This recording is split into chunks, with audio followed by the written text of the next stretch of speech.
ഞാൻ മുഖ്യമന്ത്രിയെ പോയി കാണാനുണ്ടായി. ശേഷം മുഖ്യമന്ത്രിയോട് ഞാൻ ഇതെന്നല്ല ഈ ആനർജി മെസ്സേജൊക്കെ വിഷയങ്ങൾ പറയുന്നത്. അപ്പം അദ്ദേഹം എന്നോട് പറഞ്ഞത് അതൊക്കെ ദേവസ്വം ചെയ്യാവുന്ന കാര്യങ്ങളാണ്. ഗവൺമെൻറ്റിൻ്റെ ഭാഗത്ത് നിന്ന് എന്ത് വേണമെങ്കിലും ഞാൻ ചെയ്തു തരാം എന്ന് എന്നോട് അദ്ദേഹം അന്ന് പറയുന്നതായി. പക്ഷേ അദ്ദേഹത്തിൻ്റെ കുഴപ്പം കൊണ്ടൊന്നല്ല അത്, ഇവിടുത്തെ കുഴപ്പം കൊണ്ട് ഇവിടെ മാനേജ്മെൻറ്റ് അത് അതിന് താല്പര്യം ചെയ്യണ്ടേ, അത് ചെയ്യാൻ അവർ തയ്യാറായിട്ടില്ല. ഞാൻ ആൾക്കാരെ കമ്മിച്ചോ ഈ ക്ഷേത്രത്തിൽ വിശ്വാസമില്ലാത്തവർ, ഈ വിശ്വാസികളല്ലാത്ത ഒരു മേൽനോട്ടം ഉണ്ടാകുമ്പോഴേ ക്ഷേത്രത്തിന് വേണ്ടത്ര രീതിയിൽ പരിഗണനകൾ അല്ലെങ്കിൽ അതിന്റെ കൃത്യത കാര്യങ്ങൾക്ക് ഉണ്ടാവാറില്ല. അതൊരു വിമർശനം ഉണ്ടാവാറുണ്ട്. അതിനെന്തെങ്കിലും കാര്യമുണ്ടോ? പക്ഷേ നിത്യനിരാത കാഴ്ച ഒന്നും ഇടപെടാറ് ഒരു കാഴ്ച പറയുമ്പോൾ നിങ്ങൾ പറഞ്ഞത് വളരെ വാസ്തവമാണ്. അങ്ങനെയൊക്കെ പറയാറുള്ള ആൾക്കാർ അതിലൊന്നും ഇടപെടാറില്ല. എന്ത് പറഞ്ഞാലും അങ്ങനെയൊക്കെ എന്ന് പറയാറുള്ളൂ. വെച്ചിട്ട് വേണ്ടാന്നോ അല്ലെങ്കിൽ അത് ശരിയല്ലാന്നോ അങ്ങനെയൊന്നും ഇപ്പോഴത്തെ ഈ കമ്മിറ്റി ഒന്നും പറയാറില്ല. ഞാൻ സാധനം ഈ ക്ഷേത്ര ആചാരങ്ങള് കാലാചാരങ്ങളായിട്ട് മാറാറുണ്ടല്ലോ, കാലത്തിനനുസരിച്ചിട്ട് ആചാരം മാറാറില്ല. ക്ഷേത്ര ആചാരങ്ങളൊന്നും മാറിയിട്ടില്ല. ഒന്നും മാറിയിട്ടില്ല. കാലത്തിനനുസരിച്ചിട്ട് ആചാരങ്ങൾ മാറ്റം വരുന്ന ആചാരങ്ങൾ അങ്ങനെയൊന്നുമില്ല ഇവിടെ. ഇതൊക്കെ വേണ്ടതാണ്. ഇപ്പം മാസം വരുന്നതാണ് നേദ്യം വേണ്ട കുറച്ച് പറഞ്ഞ നേദ്യം അതിൽ കൊണ്ടുപോയിട്ട് അത് അങ്ങനെ ചെയ്താൽ അങ്ങനെ ചെയ്തില്ല. അത് ചെയ്യാൻ പാടില്ലല്ലോ അങ്ങനെ ചെയ്യൽ. അതുപോലെ ശുദ്ധാശുദ്ധങ്ങൾ നമ്മൾ പൂജിക്കാൻ പോകുന്നതല്ല, നമ്മളെക്കാളും അതീതമായിട്ടുള്ളൊരു ചൈതന്യത്തെയാണ് നമ്മൾ പൂജിക്കുന്നത്. അപ്പം നമ്മുടെ ശരീരം പോലെ മനസ്സും ശുദ്ധമാണ്. ശരീരം ശുദ്ധമായി കഴിഞ്ഞാൽ ഇപ്പം ഒന്ന് കുളിച്ച് നോക്കും. കുളിച്ചാൽ തന്നെ നമുക്കൊന്ന് മനസ്സിനൊരു സുഖം തോന്നില്ല, ഒരു ഫ്രഷ്നെസ് തോന്നും കുളിച്ച് കഴിഞ്ഞാൽ. അത് പിന്നെ അപ്പോൾ വല്ലവരും വന്ന് പിടിച്ച് സ്വസ്തു നിൽക്കുക. സ്വസ്ഥാൽ അപ്പോൾ നമ്മൾ ജപിക്കുന്ന സമയത്ത് കുരിശിന് പോകുന്ന സമയത്ത് ഒരാൾ വന്ന് സ്വസ് ഇത് കഴിഞ്ഞാൽ നമുക്ക് തോന്നും അത് വേണ്ടാമില്ല നമുക്ക് തോന്നും. അതുകൊണ്ടാണ് പണ്ട് കാലത്ത് ഇങ്ങനെ ഒരു ആചാരം വെച്ചേക്കാൻ, കുളിച്ച് ശുദ്ധമായി അകത്ത് പോയി പൂജ കഴിക്കാൻ. അപ്പം നമുക്ക് ആ ചെയ്യുന്ന വ്യക്തിക്ക് തന്നെ മനസ്സിന് ഒരു വേറെ വല്ല പ്രശ്നങ്ങളൊന്നും മനസ്സിനുണ്ടാവില്ല. അവർക്ക് ചെയ്യാനുള്ളൊരു മാനസിക അവസ്ഥ അവർക്ക് ഉണ്ടാവും അതിൽ. അല്ലാതെ വേറെ ഇപ്പോൾ ഇത് അതുകൊണ്ടാണ് സ്വതമില്ലെന്ന് പറയണേ. അല്ലാണ്ട് ഈ സ്വസ്ഥം ഇപ്പോൾ നിങ്ങൾ സ്വസ്ഥവും ഞാൻ ശുദ്ധമാകില്ല. എൻ്റെ മകൻ സ്വസ്ഥമായാലും ഞാൻ ശുദ്ധമാകും. ഞാൻ കുളിച്ച് ശുദ്ധമായിട്ട് പോകുമ്പോൾ എൻ്റെ മകൻ ശുദ്ധമായ സ്വസ്ഥാനം ശുദ്ധമാകും, നിങ്ങൾ സ്വസ്ഥാനം ശുദ്ധമാകും. അതിൽ യാതൊരു വ്യത്യാസങ്ങളൊന്നുമില്ല ശുദ്ധം ആകുന്നതിന്. ചില ജാതീയമായ പരിഗണനകളുണ്ട് എന്നൊക്കെയാണല്ലോ പറയാറുള്ളത്. ഈ അശുദ്ധി ജാതീയമായ പരിഗണന ഇല്ല ശുദ്ധാശുദ്ധത്തിന്. ഇപ്പം ഹിന്ദുക്കളാണ്. ഹിന്ദുക്കൾ ഇത് കുറിച്ച് ശുദ്ധായിട്ട് അമ്പലത്തിൽ പോകാമെന്നാണ്, ആരും തൊഴാതെ പോകാൻ തന്നെയാണ്. ഒരു ബ്രാഹ്മണനായാലും വേണ്ട, വേറെ ബ്രാഹ്മണൻ തൊഴാൻ പാടില്ല. തൊഴാതെ പോകുന്ന വേണം കുറിച്ച് ശുദ്ധായിട്ട് പോകുമ്പോൾ. അബ്രാഹ്മണരൊന്നും ഇല്ല. ആ വ്യക്തിക്ക് തന്നെ ഉള്ളൂ. വ്യക്തി ശുദ്ധായിട്ട് പോകുന്നതാണ് വേണ്ടത്. അപ്പം അതിൽ അബ്രാഹ്മണൻ അങ്ങനെയൊന്നുമില്ല.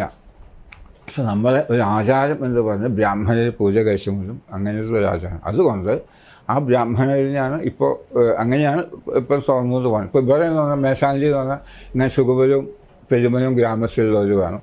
അവിടെ അഗ്നിഹോത്രവും ഭസ്വപുസ്തകം ഏതെങ്കിലും ഒന്നുള്ള ആൾക്കാരാവണം ഈ ബ്രാഹ്മണരായാൽ തന്നെ. അങ്ങനെയൊക്കെ ഒരു നിയമങ്ങളുണ്ട് ഇവിടെ. അതുപോലെ ഓദിക്കന്മാർ, 4 കുടുംബക്കാർ ഓദിക്കന്മാരുണ്ട്. അപ്പോൾ സന്ധ്യയുടെ അബ്സൻസിൽ അവരാണ് ക്രിയ ചെയ്യാനതൊക്കെ അവരാണ്. കീശാന്തിക്കാരുണ്ട്, 13 ജില്ലക്കാരുണ്ട് കീശാന്തിക്കാർ. അവരാണ് അകസ്റ്റയ്ക്ക് വേണ്ട സാധനങ്ങൾ മുഴുവൻ ഒരുക്കി തരുന്നത് അവരാണ്. നിവേദ സാധനങ്ങൾ, ചന്ദനം, കളഭം ഒക്കെ അവരാണ് ചെയ്യുന്നത്. അപ്പോൾ അവർ 10-150 ആൾക്കാരുണ്ട് ഇതിൽ. പക്ഷേ പണിയെടുക്കാൻ പറ്റുന്ന ആൾക്കാർ 10-40 ആളുകളുള്ളൂ അവർക്ക് പണിയെടുക്കാൻ. അത് അവർ പറയുന്നത് ഇത് ആ കാരണം എന്നാണ്. ഒരു 10-50 വയസ്സാകുമ്പോഴേക്കും തന്നെ എന്താണ് കഫക്കെട്ട് വന്ന് ഒന്നും ചെയ്യാൻ പറ്റാത്തൊരു അവസ്ഥയാവുകയാണ് എന്നൊക്കെ പറയും. എന്നെക്കാളും പ്രായം കുറഞ്ഞ 1-2 ആൾക്കാരെ കാണുമ്പോൾ വയ്യ. ഞാൻ ചോദിക്കും എന്താ തനിക്ക് എന്താ പറ്റിയ വയ്യ? വയ്യാൻ പോയി, അത് എന്താ ശരി ആപ്പാട് വയ്യ, ഒരു പണിയെടുക്കാൻ പ്രശ്നമില്ലാതിരിക്കുന്നു, പണിയെടുക്കാൻ വരികയില്ല മാസം. അപ്പം അങ്ങനെ അതൊക്കെ മാറ്റിയെടുക്കാൻ നമുക്ക് കുറച്ചും കൂടി സൗകര്യങ്ങൾ ചെയ്തു കൊടുക്കണം. സൗകര്യങ്ങൾ ചെയ്തു കൊടുത്താൽ അവർക്ക് കുറച്ചും കൂടി സൗകര്യമാവും അത് പണിയെടുക്കാൻ. നാളെ ഇതിനേക്കാളും കൂടുതലല്ലാതെ കുറേ ഉണ്ടാവില്ല സുരക്ഷ. ഇപ്പം 4,000 മിസ്സാകുന്നത് 6,000 മിസ്സാവും, അല്ലാണ്ട് അത് 1,000 മിസ്സായിട്ട് കുറേ ഉണ്ടാവില്ല. അപ്പോൾ അതിനുള്ള സൗകര്യം നമ്മൾ ഉണ്ടാക്കി കൊടുക്കണം. സൗകര്യം ഉണ്ടാക്കി കൊടുത്താൽ നമുക്ക് ചെയ്യാൻ പറയാം. അതുപോലെ ക്വാളിറ്റി മെയിൻറ്റെയിൻ ചെയ്യാൻ നമുക്ക് പറയാം. അത് അതിനുള്ള സൗകര്യങ്ങളൊക്കെ ഉണ്ട് എന്നുണ്ടെങ്കിൽ നമുക്ക് ഈ ക്വാളിറ്റിയിൽ ഉണ്ടാവണം പായസം എന്ന് നമുക്ക് നിഷ്കർഷിക്കാൻ പറ്റും. ഇപ്പം അത് പറ്റില്ല, കാരണം അവരുടെ സൗകര്യങ്ങൾ വളരെ കുറവാണ്. അപ്പോൾ ഇന്നമായി ഉണ്ടാക്കുന്നത് നമുക്ക് പറയാൻ പറ്റില്ല. അതൊക്കെ ദേവസ്വം ചെയ്തു തരാന്ന് ചെയ്യാൻ സാധിക്കും. അത് എനിക്ക് നല്ല ഉറപ്പുണ്ട്. ദേവസ്വം നല്ലോണം സഹകരിച്ച് വരികയാണെന്ന് വെച്ചാൽ നല്ല പായസമൊക്കെ ഒന്നാം തരം പായസം, അമ്പലപ്പാൽ പായസം പോലത്തെ പായസം നമുക്ക് ഉണ്ടാക്കി കൊടുക്കാം. ഇന്നത്തെ പായസം കഴിച്ചു ചെയ്യും. എത്ര വർഷം പായസം ഇതൊക്കെ ഞാൻ അവിടെ ഉണ്ടാക്കണം. 4 കാലത്തിലൊക്കെ പായസം ഈ ക്വാളിറ്റി ആവില്ല. ഇല്ല, ഇതിപ്പോൾ അകസ്റ്റിന് കറന്ന പാലും അകസ്റ്റിലാക്കിയ പായസമാണ് ഇത്. നല്ല കുറുകിയ പായസം ഇതേപോലെ ഉണ്ടാക്കാൻ പറ്റും നമുക്ക് 4 കാലത്തിലായ. അത് അതിന് സൗകര്യവും ഇതൊക്കെ സാഹചര്യം ഉണ്ടാക്കി തരണം. ക്ഷേത്രങ്ങൾ കേന്ദ്രീകരിച്ചിട്ട് ടൂറിസവുമായി ബന്ധപ്പെട്ട് ടൂറിസ്റ്റ് സർക്യൂട്ടുകളാക്കുക, അങ്ങനെയൊക്കെയുള്ള നിലക്ക് ഗവൺമെന്റ് ഈ ക്ഷേത്രമല്ല മറ്റു ക്ഷേത്രങ്ങളൊക്കെ ആയിട്ടുണ്ട്. അപ്പോൾ അത് ഏതെങ്കിലും രീതിയിൽ ഗുണകരമാണോ അല്ലെങ്കിൽ അത് ക്ഷേത്ര ചൈതന്യത്തിന് ദോഷമായിട്ട് ബാധിക്കാറുണ്ട്? അത് ചൈതന്യ ദോഷമൊന്നുമില്ല. അത് ചൈതന്യം ഇതൊക്കെ മലിൻ്റെ പുറത്താണല്ലോ നമ്മൾ ചെയ്യാനത് മുഴുവൻ. ഈ അമ്പലത്തിലെ ടൂറിസം എന്നൊക്കെ പറയാം. ഇപ്പോൾ ഗുരുവായൂരിന് ചെയ്യാം. ഗുരുവായൂർ വലിയ പുണ്യസ്ഥലമല്ല, നല്ലൊരു 10-20 കിലോമീറ്ററിന് ഉള്ളിൽ സ്ഥലം 10-100-500 ഏക്കർ സ്ഥലം വാങ്ങിക്കാൻ പറ്റി നിൽക്കുക, ദിവസം പറ്റി നിൽക്കുക. അതിൽ ആനയ്ക്ക് അസലാണ് ഒരു പാർക്കുണ്ടാക്കാം, എലിഫൻറ്റ് പാർക്കുണ്ടാക്കാം, അവിടെ നല്ല ഹോസ്പിറ്റൽ ഉണ്ടാക്കാം. ഇതൊക്കെ ആൾക്കാർക്ക് കാണിക്കാൻ അത് നമ്മൾ അങ്ങനെ അതുപോലെ ഗോശാല അതും നന്നായിട്ട് ചെയ്യാൻ അത് നമുക്ക് ചെയ്യാൻ പറ്റും. ഒക്കെ മെക്കാനിസം ചെയ്ത് കഴിഞ്ഞാൽ ആൾക്കാർക്ക് കാണാൻ എല്ലാവർക്കും കാണാൻ താല്പര്യം ചെയ്യണത്. അതൊക്കെ ചെയ്യണം. ഞാൻ പറഞ്ഞു ദേവസ്വം സ്ഥലം വാങ്ങിച്ചു തന്നാൽ മതി, ബാക്കി എല്ലാ ആൾക്കാരും നമുക്ക് സ്പോൺസേഴ്സിനെ നമുക്ക് കണ്ടുപിടിക്കാം. ഇപ്പോൾ ഈ ഹോസ്പിറ്റലിന് ഗണേശനെ പോയ മോശം ഈ പഞ്ചാര പോലെ ഒരു പ്രൊജക്റ്റ് പറഞ്ഞാൽ അതിന് ഉണ്ടാക്കി ചെയ്യും, പറയാം നമുക്ക് ഗണേശൻ ഉണ്ടാക്കി ചെയ്യും. പക്ഷേ നമുക്ക് സ്ഥലം വാങ്ങിച്ചു കഴിഞ്ഞാൽ അതും വേണം ഒക്കെ കൂടി പറയാൻ പറ്റുമോ? അത് ദിവസം ഉണ്ടാക്കട്ടെ, സ്ഥലം ദിവസം ഉണ്ടാക്കട്ടെ. എന്നാൽ പഞ്ചാര പോലെ പ്രൊജക്റ്റ് നമുക്ക് ഇപ്പോൾ ഉണ്ടാക്കാം, ഗണേശനോട് പറഞ്ഞുണ്ടാക്കാം. എനിക്ക് ഒരു വിഷമം തോന്നില്ല അദ്ദേഹത്തോട് പറഞ്ഞുണ്ടാക്കിക്കാൻ.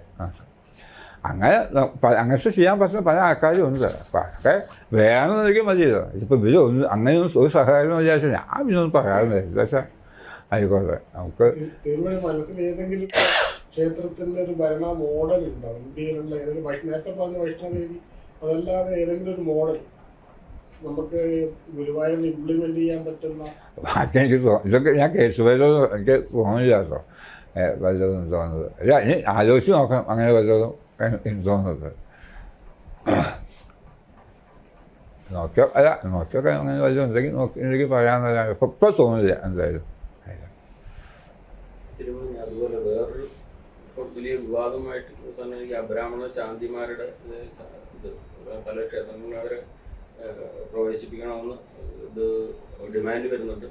പിന്നെ അതുപോലെ ഇരിങ്ങാലക്കുട ഈ മറ്റ് പുറത്ത് ജോലിക്കുള്ള ആൾക്കാരെ അപ്പോയിന്റ് ചെയ്തപ്പോൾ അത് വിവാദമായി. ഇത് പിന്നെ ഈ അതിനെക്കുറിച്ചിട്ട് എന്താണ് ഒരു?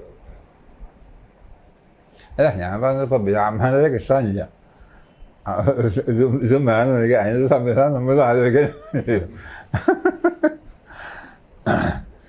അപ്പം എന്താണ് ഒന്നും എനിക്ക് വർക്ക് വയ്ക്കെങ്കിലും ചെയ്യാമെന്ന് പറയില്ലേ. ഇപ്പം നമ്മൾ കുടുംബസ്ഥായതിന് പൂജയ്ക്ക് ആളെ കിട്ടും എനിക്ക് നമ്മൾ വർക്കെങ്കിലും വയ്ക്കാം, അതിനും ആളില്ലാത്തതോ.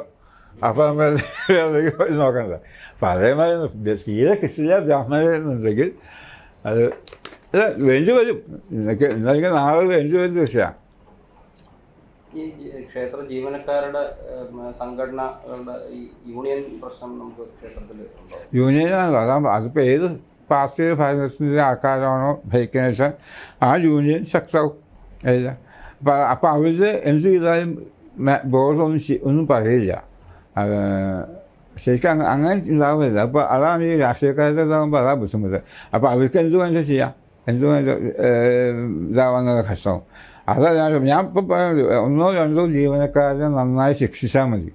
എല്ലാ ബാക്കിയുള്ളവർക്കൊക്കെ ഒരു പേടിയുണ്ടാവും. ഇനി ഇങ്ങനെ വരും ചെയ്താൽ ശിക്ഷ വരും എന്നൊരു പേടിയുണ്ടാവും. അതൊന്നുമില്ല, ചെയ്യുന്നില്ല. അത് ആ പഴയ മനുഷ്യന് അവർ ആ സർക്കാരിന് സസ്പെൻഡ് ചെയ്യും, കുറേ കഴിഞ്ഞാൽ അവർ തിരിച്ചു വെക്കും. അപ്പോൾ ഈ സസ്പെൻഷൻ ലീവാക്കും. അങ്ങനെ സുഖമല്ലേ അത്. അതൊന്നും പോരാ. അതൊക്കെ തന്ത്രി അവസാന വാക്ക് സുപ്രീം കോടതി വരെ പറഞ്ഞിട്ടുണ്ട്. വാസ്തവത്തിൽ എങ്ങനെയാണ് എന്താണ് തന്ത്രിക്കുള്ള അധികാരം എന്ന് പറഞ്ഞത് അത് ശരിക്കും പ്രയോഗിക്കാൻ പറ്റുന്നുണ്ടോ? ഇല്ല, പറ്റുന്നില്ല. അത് ശരിക്കും പശ്ചാത്തലം പല കാര്യങ്ങളിലും നമ്മളൊരു അഭിപ്രായം പറഞ്ഞാലും ഇപ്പം ഞാൻ പറയും, ഇപ്പോൾ മാനേജിങ് കമ്മിറ്റി അമ്പലത്തിൻ്റെ വിളിച്ച കാര്യം ഒന്നും ഏർപ്പെടാൻ പാടില്ല. ഇതിപ്പോൾ പലപ്പോഴും ചിലതൊക്കെ നമ്മൾ അറിയാണ്ട് തന്നെ അവർ ഒന്നും വേണ്ട തിരക്കും മത്സ്യമൊക്കെ വരുമ്പോൾ അല്ലാണ്ട് ക്രിയാഭാഗങ്ങളിലൊന്നും അവർ ഏർപ്പെടില്ല. അതൊന്നും ചെയ്യാറില്ല. അതിപ്പോൾ നമ്മൾ ചോദിച്ചതിന് അവർ ചെയ്യാറില്ല. എന്ത് പൂജ വിഷയം വന്നാലും നമ്മൾ ചോദിച്ചതിന് ചെയ്യുള്ളൂ, ഇല്ലാന്നില്ല.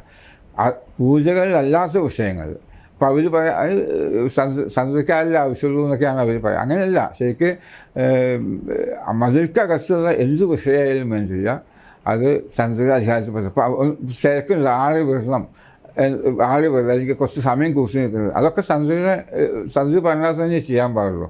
നമുക്കാകുമ്പോൾ അതിൻ്റെ ഉള്ളിലത്തെ ആൾക്കാരുടെ വിഷമങ്ങളും അവരെ അഡ്ജസ്റ്റ് ചെയ്യാൻ പറ്റുന്നൊക്കെ നോക്കിയിട്ട് ചെയ്യാൻ സാധിക്കും. മാനേജ്മെൻറ്റ് അത് നോക്കാൻ അറിയില്ല. അപ്പോൾ അവർ 1 മണിക്കൂർ കൂട്ടണം, അത് സാരില്ല, കുഴപ്പമില്ല അങ്ങനെ അങ്ങനെയല്ല വേണ്ടത്. അപ്പം അതുകൊണ്ട് സന്ദർശിക്കാൻ ഞാൻ അതിൻ്റെയും ശ്രമമല്ല. ആ ഭാഗങ്ങളിലൊക്കെയാണ് ചിലപ്പോൾ വീഴ്ചകളൊക്കെ സംഭവിക്കാറുണ്ട്. അല്ലാതെ പൂജാതി വിഷയങ്ങളിലൊന്നും അവർ ഒന്നും ഇടപെടാറില്ല. ആയിരുന്നു ഈ ശുദ്ധീകരണങ്ങൾ പറഞ്ഞല്ലോ,